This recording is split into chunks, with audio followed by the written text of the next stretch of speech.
கொழும்பில் இன்று நடைபெற்ற செய்தியாளர் சந்திப்பில் இறக்குமதி செய்யப்படும் பால்மாக்கள் இயற்கை தன்மை அற்றது என அரச மருத்துவ அதிகாரிகள் சங்கத்தின் உதவி செயலாளர் மருத்துவர் நவீன் டி சோய்சா தெரிவித்தார். අපි දිගින් දිගටම මේ ආනයනික කිරිපිටි කියන්නේ කිරි නෙමෙයි මේක රසායනික සංයෝගයක් කියන එක අපි රජයේ බලධාරීන්ව දිගින් දිගටම දැනුවත් කරනු ලැබුවා. இறக்குமதி செய்யப்படும் பால்மா குறித்து தொடர்ந்து எச்சரித்து வருகின்றோம். அவை பால் அல்ல என்றும் அவை இரசாயன கலவை என்றும் அரசு அதிகாரிகளை தொடர்ந்து அறிவுறுத்தி வருகின்றோம். இறக்குமதி செய்யப்படும் பால்மாக்களில் தேங்காய் எண்ணெய் அல்லது ஃபார்ம் எண்ணெய் கலப்படம் செய்யப்பட்டுள்ளது. இதனை நாம் கூறவில்லை. குறித்த நிறுவனங்களின் இணையதளங்களில் இது குறிப்பிடப்பட்டுள்ளது. இவை எமது இரத்த நாளங்களில் படிமமாகி கொலஸ்ட்ரால் ஏற்படுவதற்கான அதிக வாய்ப்புகள் இருக்கின்றன. கொலஸ்ட்ரால் ஏற்படும் போது மாரடைப்பு ஏற்படுவதற்கு அதிக வாய்ப்புகள் இருக்கின்றன.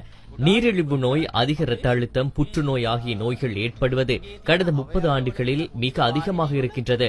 பாடசாலை மாணவர்களுக்கு கூட இவை ஏற்படும் வாய்ப்புகள் இருக்கின்றன. මේ පොඩි ළමයින්ගේ පාසල් ළමයින්ගේ දියවැඩියාව අධික රුධිර පීඩනය ඒකම පිළිකා කියන එක දැනට අවුරුදු 30ක ඉඳලා අපි සංසන්දනය කළ බැලුවාම වැඩිවීමේ ප්‍රවණතාවය ඉතාමත්ම වැඩි වෙලා තියෙනවා. பாடசாலை மாணவர்களுக்கு ஏற்படும் புற்றுநோய்களுக்கு இறக்குமதி செய்யப்படும் பால்மாக்களே காரணமாக அமைகின்றது.